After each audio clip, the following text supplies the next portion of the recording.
And we've seen Devin in these 2 episodes. They're literally zooming in on her whenever Maul's making a point like, oh, wow, he might be right. She convinces Docky, like, hey, maybe we should go take out this Sith Lord. Isn't that like what we do? Uh-huh. I don't think there's any way that Master Docky makes it out of this show because we need... Devin's going dark side. Right? Like, it's almost so obvious they might not do it because they're making it so obvious. You know what I mean? But I think, well, you messaged me off mic about tinfoil hats. Yeah. I think my wild prediction, we're all over the place now. Sorry. I think Devin's going to kill him. Meddler's Corner! Yeah, tune in, let's go! Dropping into a galaxy far away, talking cosplayers and the roles they play. From the actors to the prop makers' art, every single fan plays a vital part. We hit the movies and the latest shows, the biggest fan cast everybody knows. Step into the corner, let the force ignite. Meddler's Corner, bringing Star Wars to life. We hit the movies and the latest shows, the biggest fan cast everybody knows. Step into the corner, let the force ignite. Meddler's Corner, bringing Star Wars to life.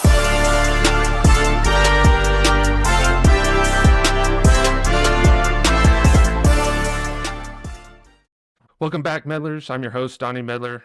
I'm joined along with David Beal, and we have a special guest today. He is one half from the Force of Others podcast. It is none other than Matt, who's replacing our Matt from last week's episode. So, Matt, a little friendship test. Okay. Our Matt Durham, he loves everything Jurassic Park. And so I think on the count of 3, we should name our favorite dinosaur. Okay? So here we go. 1, 2, 3. Velociraptor. T-Rex. I missed the assignment. Everyone was supposed to say Velociraptor. We all failed. I messed up. Hey, T-Rex is the one that he's roaring when the sign comes down when dinosaurs ruled the earth. That's all I'm saying.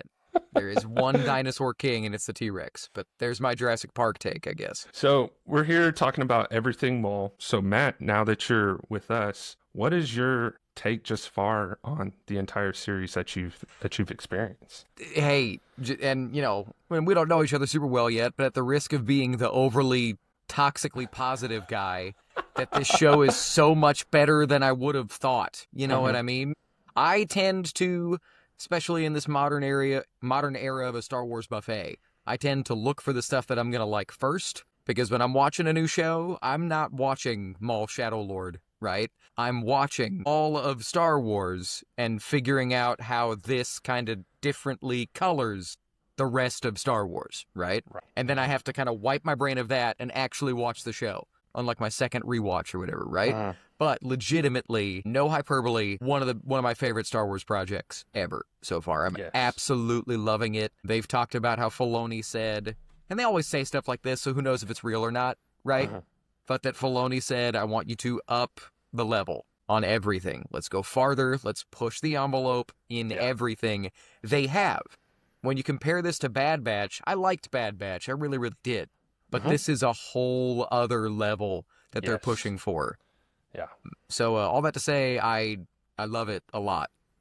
I think so there you too, go. it's for me, it's that we're getting the perspective of the villain, but yet we're rooting for the villain in some weird way. And I mean, kudos to the writers, because I mean, I feel myself just being drawn more and more and more to Maul. And I'm like, you know what? Maybe he does have a point. These episodes specifically, some of the best arguments for the dark side that I think we've ever had in Star Wars, just to get right into it. Like, in a way that Maul's arguments to Ahsoka in Clone Wars were like solid, but she was never gonna buy, we have to kill Anakin. She was always gonna be like, no. But this kid might buy, hey, you shouldn't just not do anything. You should be active. You should use your power. That's a good thing, right? Your master would be proud of you if you killed me and stuff. Absolutely. But anyway. And definitely from her perspective being, in a maturity level, and she, like we were kind of talking last week, her Jedi growth stopped and she's going through all this. By the way, what is her age? Do we kind of gauge that? I don't know, like Twi'lek children age. I get things just what she is, but I assume she's like 15 to 20, somewhere in there. But anyway, at some point she's going through like a part of her life when things are really crazy for her, and then she doesn't have any stability, yada, yada, this trauma, tragic, everything. So all these things are going on for her personally, and then we have all this anger going on too, right? So with he could draw that out. He knows he could use that against her. But then you were talking, I really like what you just said, like that the dark side is like, these are some good points for that, because I mean, really, ultimately, if you think about it, like the best form of government or control is a dictatorship, if you really think of it. One smart person making decisions for everybody that's best for everybody. It's just that when we've seen that throughout history and everything, that's never gone well, because usually power corrupts. And that's what evil is. And so like Darth Vader, Darth Sidious, the Empire, the whole thing about the Empire is we are doing it the best right way. But then we think, so really we're just rooting for the terrorists who just killed like thousands and millions of people on this Death Star after they killed thousands and millions of civilians. I do get that. But you start getting to that whole part of it, and then you're like, well, I don't know. Maybe the dark side is right. So you kind of see that like the imperial thing. And obviously that's an allegory for things in our own past. But I just think that was a really interesting thing that you said. So yeah, I mean, well, that's the whole kind of message of Star Wars, is at what point, I'll dive into this. You never know how literal George Lucas was being when he kind of goes off kilter and just says stuff. But I think it was the interview with James Cameron a couple of years ago where he was talking about how the rebels were terrorists. He was like, yeah, and then back in the 70s, they were the Viet Cong. It's like, I mean, all right, there's got to be a middle ground in there somewhere. But yeah. It's the whole, it's kind of the especially in modern Star Wars, they talk about how it's selflessness versus selfishness, right? And then how you look at that on a macro scale can kind of get into the whole passiveness versus being active. And I think it's kind of where we are. Go ahead. Well, are we seeing that? Didn't mean to step on you. Are we seeing that, though, with the Rebels? Like, if you go back and watch The Mandalorian and a lot of the live action stuff coming out and just everything going on right after the Empire falls, the Rebels kind of come into this whole, like, they're kind of the bad guy. Like, they're this big bureaucracy that's bloated and whatever and blah, blah, blah. And I'll just be very frank, like 7, 8, 9, not a huge fan. I think a lot of people can feel like mixed emotions about all of that. Absolutely. But I think one of the negatives was that they set it up for, at that point, like, they went away.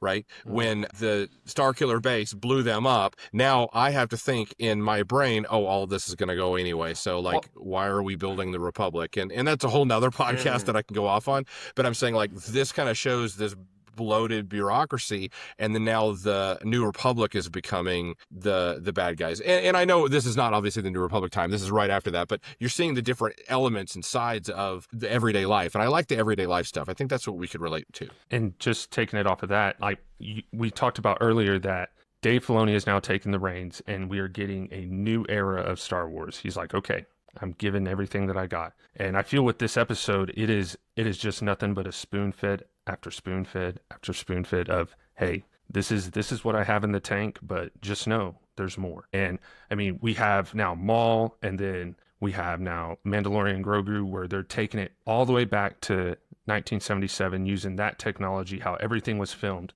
So we're doing the fans a service. It's like, hey, this is what you asked for, we're giving it back. And so in these episodes, we talked about last week, we don't want, like, we hope that we get like that Barney Stinson all highs, but it's like we have 1, 2, 3, 4, everything was high.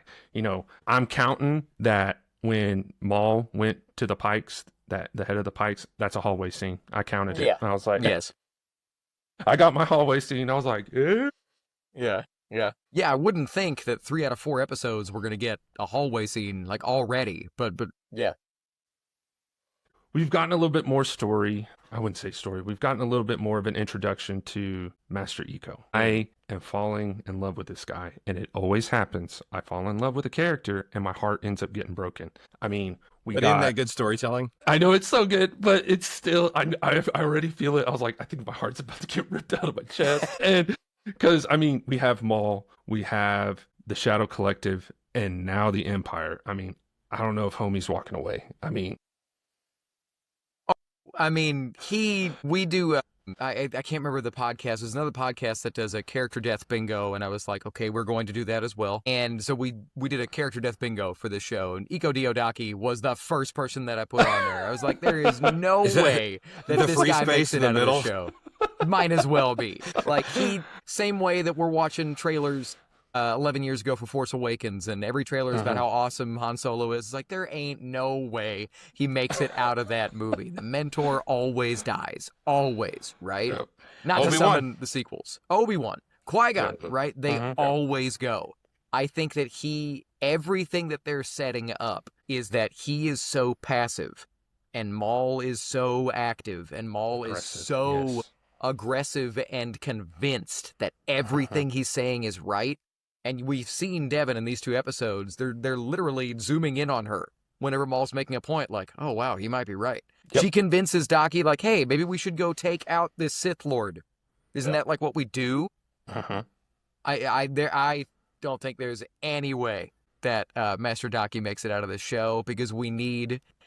Devin's going dark side, right? Like, it's almost so obvious they might not do it because they're making it so obvious. You know what I mean? But I think, well, you messaged me off mic about tinfoil hats. Yep.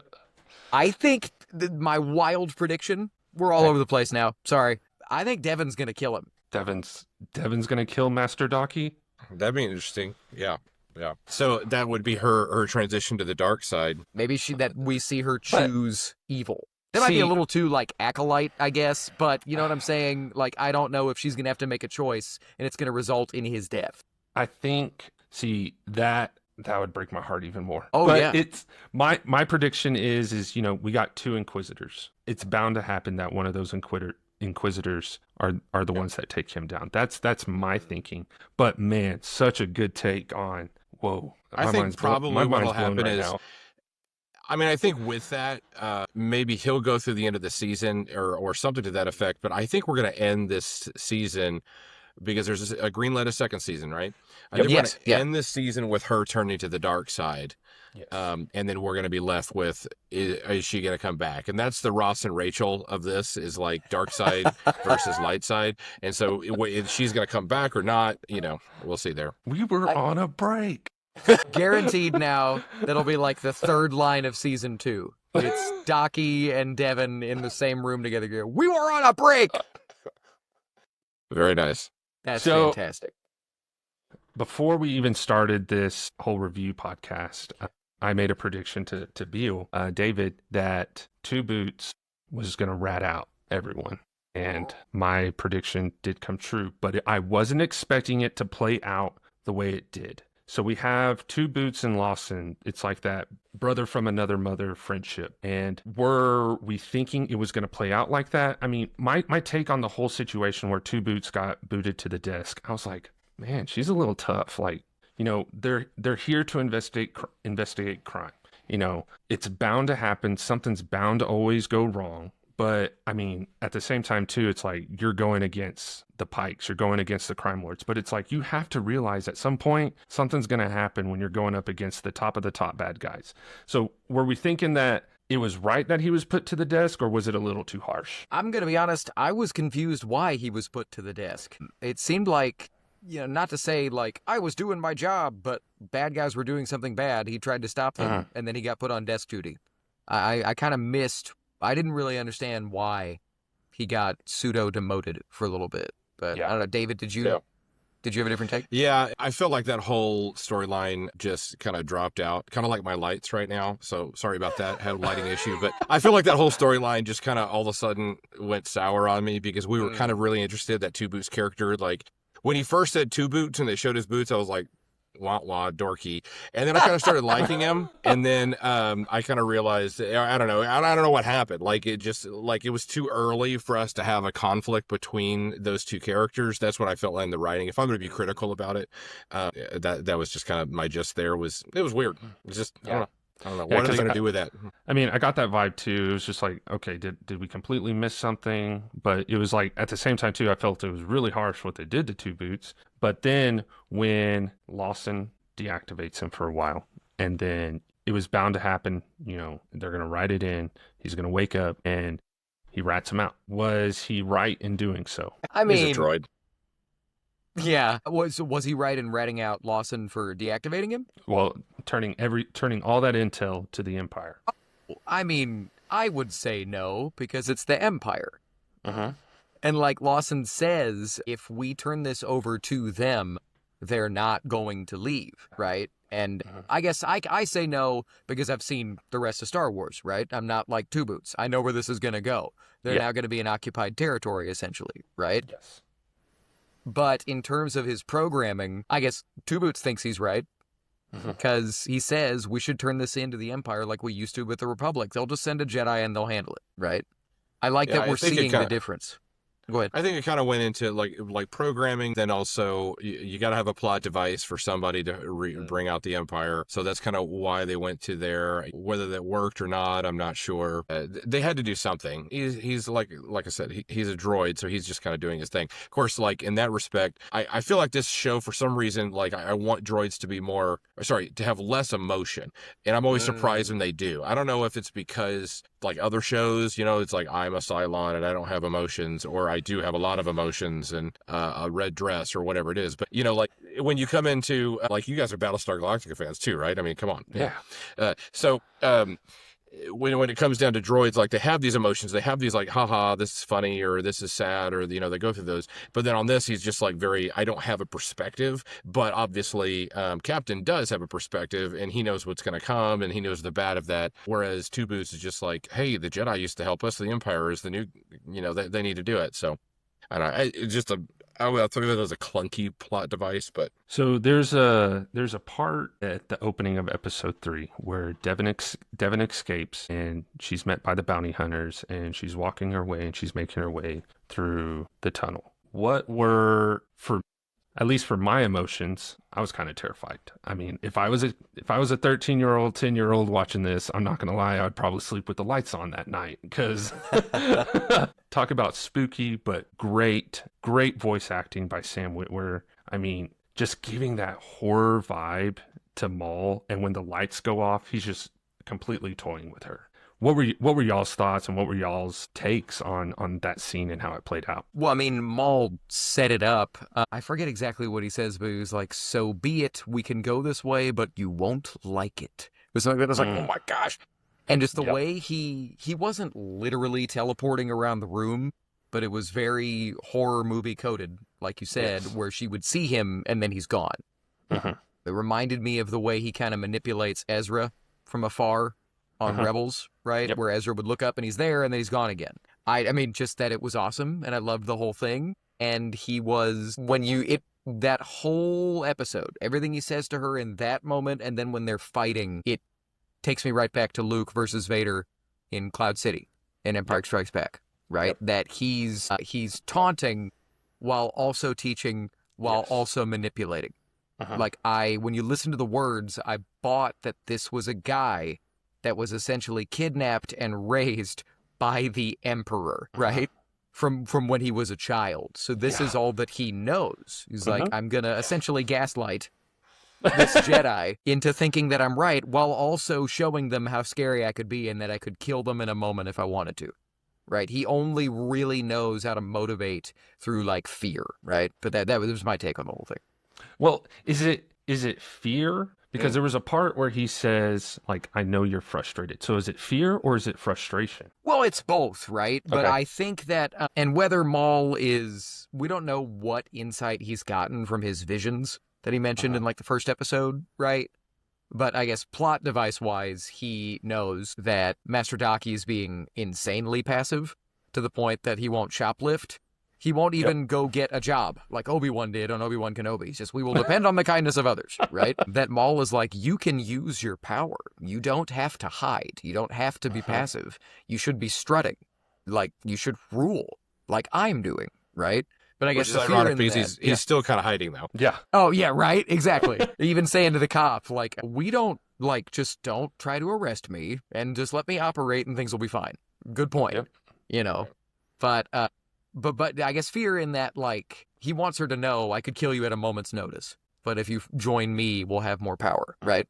And then that fight or flight that Devin had, like, okay, this is my only way out. And you see some of that anger. And I mean, I got a glimpse of, like, when Anakin got so emotionally devastated when he lost his mom. You know, there was that little glimpse that I saw from Devin going, I am literally having to scavenge for food. I don't know where my next meal is. I don't know where I'm going to lay my head at night sometimes. And you see that, okay, maybe I do want a little bit more, but I'm not going to let you be the one to stop me. She knows it's wrong. Well, I think so. One of the cool things I think about the technology Dolby Vision is that it's supposed to adapt the panel of screen that you're looking on to what the creator wanted you to see, right? That's the whole idea behind it. So the red that you see should be close to what they have, right? And so I think the cool thing about, like, when I was watching on, I have a Dolby Vision display here, and they're more common. They're like $250 displays have that, is that when she was walking into Maul's, like, let's just call it the tea room,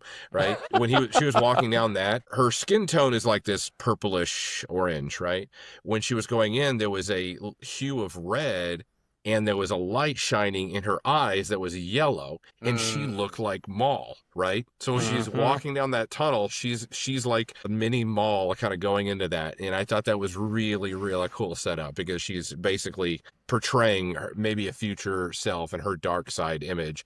So fun thing, if she turns to dark side, let's check out her eyes. Let's see if that's foreshadowing. So Matt, you made a prediction on a previous review that you did on your show that that Devin will turn to the dark side, but via ritual, via that Dathomirian ritual. Take us through that. Why?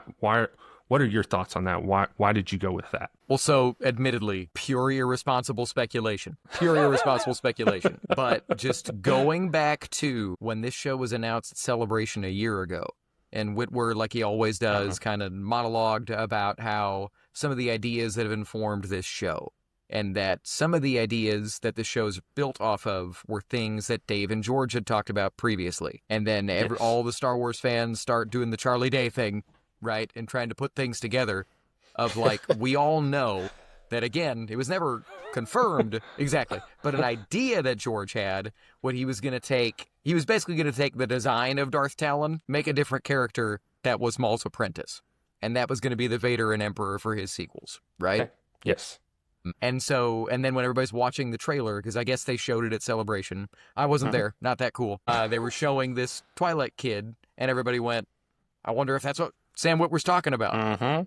And so then me, just being the dork that I am, I was going, well, she doesn't have the Maul look yet, but we have never seen what gives Dathomir and Zabrak their, like, red and black tattoos. Yeah. We have never seen that ritual. We saw on Ahsoka that Morgan Elsbeth gets a ritual to get the, like, Night Sister markings. For that, she just looks like a normal lady. Yes. And then she gets, like, anointed by the witches, and she gets all those, like, black markings, and now she's, like, full Night Sister. She's leveled up or whatever. So, again, irresponsible speculation. If her skin is pink, and David, like you pointed out, they've done several lighting things where they're kind of like, wait, she looks kind of red. Her eyes look yellow. At the end of the second episode, when she freed herself from the cage, took Maul's advice a little bit, found a way out, the lighting hit her, and she looked kind of red. So what if we get some type of weird Sith ritual at, like, the end of this season or a later season or whatever, where she, like you said, she's chosen the dark side, and we see her coming out of it with red and black tattoos. And now she is kind of this mirror image of Darth Maul. So, like I said, pure irresponsible speculation, but Filoni's worked on both shows, so there's my Charlie Day. It's one of those things. If that proves to be true, you will be the king. You will be the podcast king, and everybody will ask you what you think from now on. That's a pretty good one. Thanks, and man. Then I will speculate that you were sitting at the round table when that discussion was happening. So it wasn't. I was not. No. Oh, and then the only other thing, just visually, because, you know, it's weird. Filoni has a lot of haters online right now, which I get, but I also don't. He's very, very philosophical all the time. And for everybody to be expecting a Twi'lek apprentice for Maul, and then for him to have one appear that has pink skin, that is intentionally not red, that feels like him showing visually she's not there yet, but she might get there. Like, she's in conflict with her master now, but she might. So there's my, There's my take. Well, and just to go into like the Lucasfilm side of things, I feel like on this show, and this is not like reading online haters, like just people that I know, the people that I know that are anti-Dave Filoni projects, right? One of the beefs that they have is saying like it's too much fan service. It's just, too many things. I never have that problem because when I see the thought of like a TIE Defender coming out, I'm like, that's my 90s Star Wars. I want that. Thank you. When Thrawn shows up, I'm like ecstatic, right? And so for me, Dave Filoni's pulling out the wrong that Disney did in 2012, whenever it was, and he's pulling it all back as much as he can. That's what I love about it. But on this show, I kind of wonder if, because he's kind of running the reins now, I kind of wonder if this is what happens when you give him full reins and he doesn't have another, maybe more pressure from others to, you have to add in this, you have to add in this, you have to add in this. So I feel like this is pure Filoni running the show. He can direct more or less the project like he sees fit without outside. And I wonder if what some of these other projects would have been like without that influence. You know what I mean? And, Filoni does it so well of when he gives us a new character. Yes, we are getting what we call fan-fed service, but we're not getting it all. He's like, here's a key, but I'm not going to tell you what lock it opens. I mean, it's the same thing what he did with Balin Skull, with Marag when we first saw him. We have Devin, but we all have a bunch of questions like, okay, how did she survive Order 66? How did she get to this planet? Where was she at when Order 66 happened? She's a Jedi, and then you have Master Eco. Okay, what is his story? So it's like, yeah, we're getting this great story, but we just don't know everything yet. And I feel like we'll get more as the season goes on, and then season 2, and hopefully maybe even season 3. Who knows? But I think Filoni does it so well of, yes, I'm giving you the soup, but I'm not giving you the full entree. Right. Right. Well, and hey, in that same thing, I'd say I would love to see 2 seasons and done. One of the things that I felt like was the biggest wrong of The Mandalorian is they should have ended at season 2, and then they should have done offshoots of like he's in Book of Boba Fett or he's his own movie or whatever, and fill out other ways to make the story. But this story is told in this way. And one thing with Maul is we know he's got an expiration date. The story has an expiration date. I mean, if you want to do like more adventures of Maul, like him running the crime side of things, I don't know. I think this is not really, maybe it is that project, and we have a whole nother, he's one of the villains of Batman, against Batman situation, or he is Batman. I don't know with the, Dark Knight thing, but yada, yada. My long diatribe that I'm coming out here is just saying, like, if we just did 2 seasons and finished, I think I'd be happy. Like, I want more as a Star Wars fan, but I think one of the things, speaking of Battlestar Galactica, speaking of great projects, are that if they have a good expiration date from the beginning, they're the best shows, right? Otherwise, you're just lost. Yeah, I mean, the biggest Maul moment. I'm not wrong. It was a horrible show. I loved it. Yeah. Well, I've got so many takes about Lost, the whole making it up as you go thing, but neither here nor there. Not to say, sometimes stories can make it up as they go and it can work out just fine. Bringing it up, I mean, famously, George Lucas wrote a letter to J.J. Abrams when Lost ended, and he was getting so much flack, and he's like, hey, little known secret, I was making it up as I went along too, Now, again, who knows? One of those Hollywood legends, right? But the biggest moment that I want to see in Maul's story that we haven't seen yet is what made him fall from head of those crime syndicates to he's kicking it in the subterranean ruins on Malachor. Yep. Like, what is that? Like, I don't need that story, but I like it.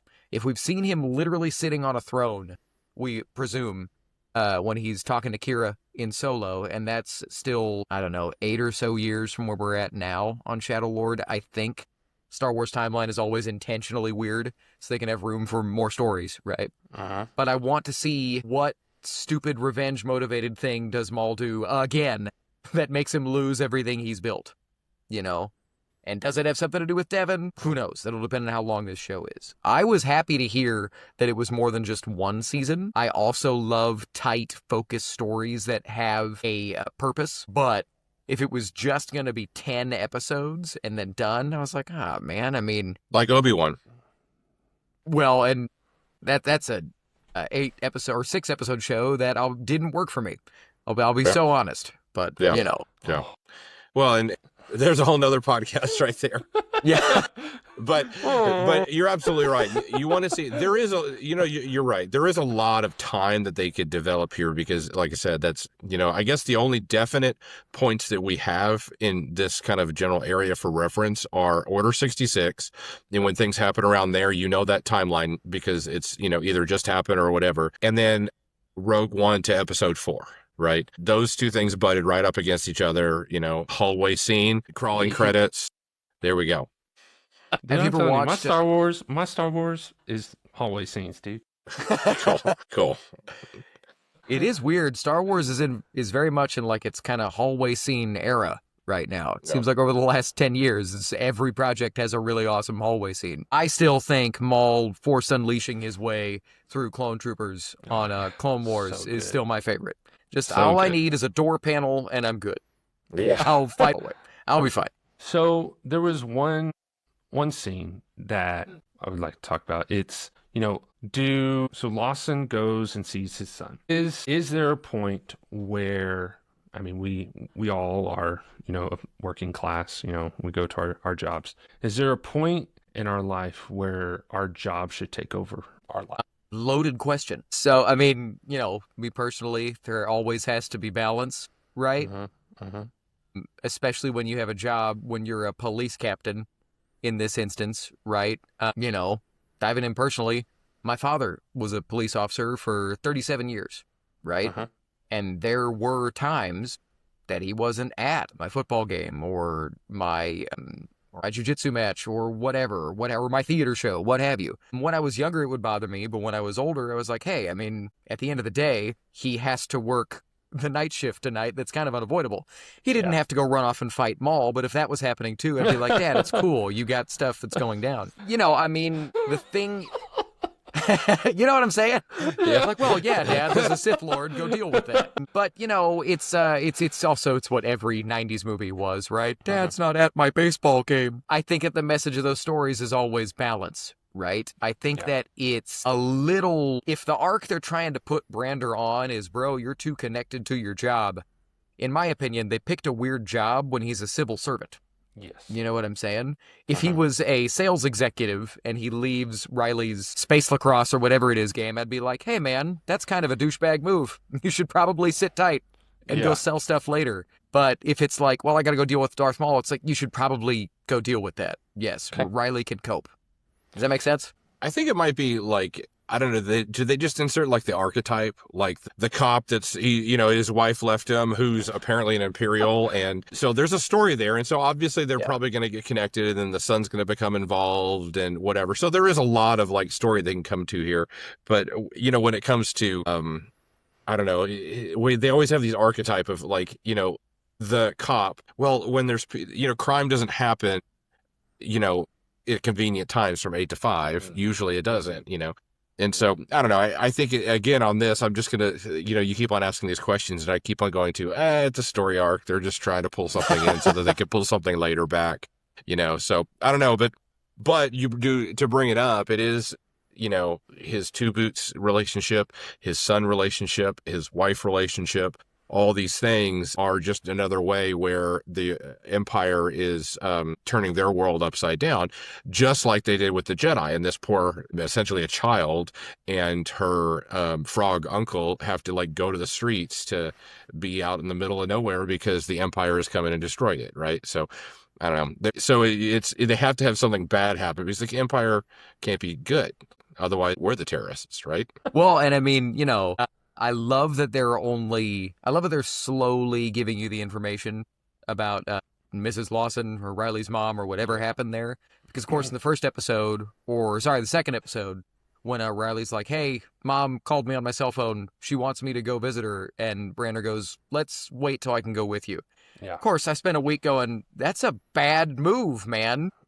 And it's probably still a bad move, but if it's, hey, I don't really want her one-on-one with you because she's going to turn you into an Imperial. She's going to be like, Palpatine's not that bad of a guy. Yeah, he's okay. I think that might be where it's going. You know what I mean? So, the Kiners, amazing job with the score. props to them. And again, another callback when that Star Destroyer is coming in and we get glimpses of the Imperial March. So we also had another prediction, and we want to hopefully see a Maul and Vader duel. Do we think, we already know from the trailer, we see the Crow Inquisitor and then we see Marok. Because of that music, for me, I think Vader's on that ship. So what are y'all's takes? It might be too early for Vader. But every time in Star Wars when that music plays, it's either because of his grandchild, Ben, or he's on screen. Interesting. You're talking about the Imperial March? Yes. Well, so I think... Go ahead, David. I'd have to, I don't know. I haven't really thought of that. I got to fact check you on that one. Not that I don't trust you, but now I'm like, wow, if that's true, that's pretty cool. So if that does happen, I feel like if Vader's on that ship and he knows Maul's there, he's coming down right away. And I feel like it's still early for Vader to become involved. I feel like, I don't know, or maybe this is just my new Star Wars era where I'm just tricked into like the end credits roll before the cool thing happens. Like that's like post 2000s TV, right? Lost. So maybe that's it. So maybe I'm thinking, oh, the hook for the next season or whatever has to be later on. Or maybe he can be involved earlier and they didn't leak that or didn't have that in the trailers. But it feels like the Inquisitors would be involved first. But yeah, why would the Imperials take a whole Star Destroyer and not just bring an Inquisitor? If it's Inquisitors coming, they would just have a ship come in. But if it's like full on, I mean, if I was Palpatine, I'd be like, send three Star Destroyers, blow up the whole planet. Let's send another Death Star and just blow the whole planet up. It'll be easier than trying to find him. I don't know. So I don't know. You might have something there. We'll see on Monday. I mean, music does a great thing of foreshadowing. So I'm really hoping to see at least something of Vader. I mean, that's so cool, but great job on the score. They did a fantastic job. Total goosebumps. You didn't have to see a single character. You know something is about to go down. Yeah. I think I stepped on Matt. What were you going to say? Oh, I was just going to say, I think I'm kind of where you were at first, because we talked about this a bit ago. I almost wonder if Palpatine wants to keep Vader separate from Maul as long as possible. Because if you know Maul's out there, why wouldn't you just send Vader from the jump? And like you said, we know we're going to see Inquisitors because it's been in the trailer. And it wouldn't make much sense to have Maul fight Vader, get whipped, and then fight Inquisitors, which are much easier. You'd think there'd be an escalation, right? I think if we get Vader, it'll be he'll fight Inquisitors, he'll win, right? And then Vader shows up. We can, whether they've met or not, we know that Maul is afraid of him on Rebels. Because when Vader shows up on Rebels, he's like, cool, I'm out. He instantly, the plan changes, like, bye, I'm done. Yeah. I can't take him. Yeah. I'm out of here. So why is he so scared of Vader? We mentioned that at the last episode. yeah. But I think we're going to get Inquisitors first, because I feel like Vader would have to be like a last episode or second to last episode thing. Because you're not going to outdo that. No, you can't. You know? Mm-hmm. But why would they send a Star Destroyer? I mean, as far as Death Stars goes, they don't have that yet. Well, you know, well, I mean, something smaller for an Inquisitor. Like, do I see what you're Inquisitors saying. typically travel with Star Destroyer contingents? but like probably on- because they're gonna go ahead. Donny. No, so like on Andor, when we see all the other planets, they're being, you see a stormtrooper every street you walk on. So are we going to see? Because I mean, during the first part of this episode, there's not a single form of Imperial activity on this planet. No officers, no stormtroopers, no nothing. So I guess to say what David's saying is maybe it's just full of, hey, this is our planet now. You can't seem to act right, so it's ours. That's kind of it's another thinking of mine, but that music just tells me too much. That's kind of what I think it is. The show kind of treats the Empire as the end game. Like Brander says, once they show up, they're not leaving. Yeah. So, you need our help? Cool. We're going to leave a garrison here. And you are now an Imperial staging ground. Congratulations. Everything's going to be taxed from here on out. You think the logistics guy is ticked? He's like, God, another. We don't have enough of these stormtroopers. Another Star Destroyer. Jeez. Fine. Fill out the form. That's the next animated show. Like, Star Wars Fred. logistics. I was going to say, Fred Logistics Lord. Or, yeah, something. Maybe it's like they could do like a Star Trek Lower Decks thing. You know what I mean? Speaking of which, speaking of pre-EU getting, pre-Disney Star Wars. I was watching Phineas and Ferb Star Wars with my son this morning. That's so good. And it's a lot of that. It's like the background of like things going on. It's so funny. Like Princess Leia at the beginning telling like the agent platypus guy, he's like, yeah, get out of my shot. It's just like, it's so good, man. It's such good, good awesome. Star Wars. That's awesome. 10 out of 10 recommend. Well, Matt, thank you so Yeah. much for hopping on and joining on with us, talking everything Maul. What are y'all talking about these days on y'all's podcast? Yeah, I mean, a lot of the same stuff. Force of Others podcast. The We're hype. very much we're all in on the Maul right now, and kind of our whole mission as a show is just as many guests, as many different viewpoints as possible. When I started this podcast, oh gosh, August of 24, I had no idea how many Star Wars podcasts there were and how many were built on the platform of guests. So I was like, oh well. But everything that we're talking about right now is Maul, and then we're getting ready for Mandalorian and Grogu, which I'm in this moment where we need to acknowledge, like, is the EU gone? Yes, it's seeping in like bits and pieces here and there. But in this 1 year, we're getting a Maul TV show, which is crazy. We're getting another Star Wars movie, which is frankly crazy. We're going to get a Ninth Jedi show. Ninth Jedi isn't my jam, but if you could have told 12-year-old me there's going to be an anime Star Wars show in its own continuity, set like 1,000 years after anything else, I'd be like, that's crazy. And supposedly, we're also going to get Ahsoka Season 2. All in this 1 year. So we're just kind of enjoying the ride right now. And the only other big thing on our horizon is we're heading to Rebel ScumCon again. And hey, they don't pay me to say this. I just love that show. If anybody has the means, go to Rebel ScumCon. Absolutely. It is a show that is run by fans and for the fans. By the fans, for the fans. Just hard recommend.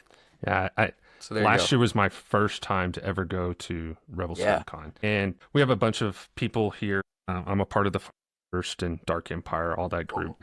And they went to year one and they were like, hey, you need to go. And I was like, okay, well, rally up the funds. But I am so thankful I did, because when I was there, it was that mini celebration, but it was the biggest Star Wars convention I've ever experienced. Because I mean, I haven't been to a celebration. I plan on going to the 50th, but it's just, holy cow. I was just like ADHD, everything that I, here's something to do.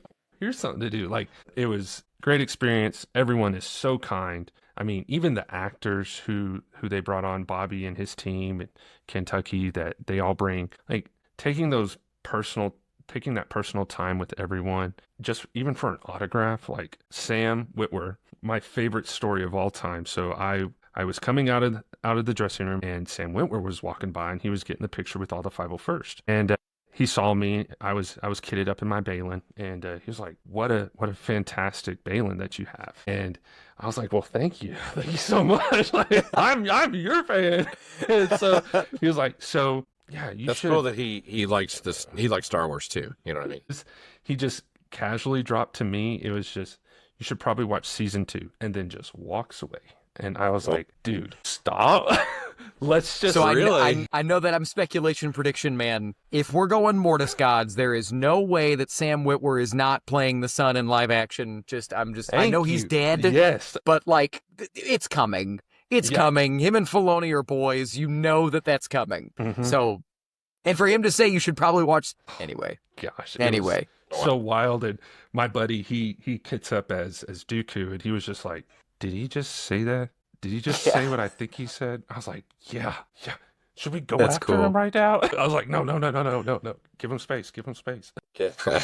That's awesome. That's But- so cool. Man, it's so great seeing what you do. Your content is incredible, Matt. I can't thank you enough for joining us on our podcast. This is our second episode of these Maul reviews.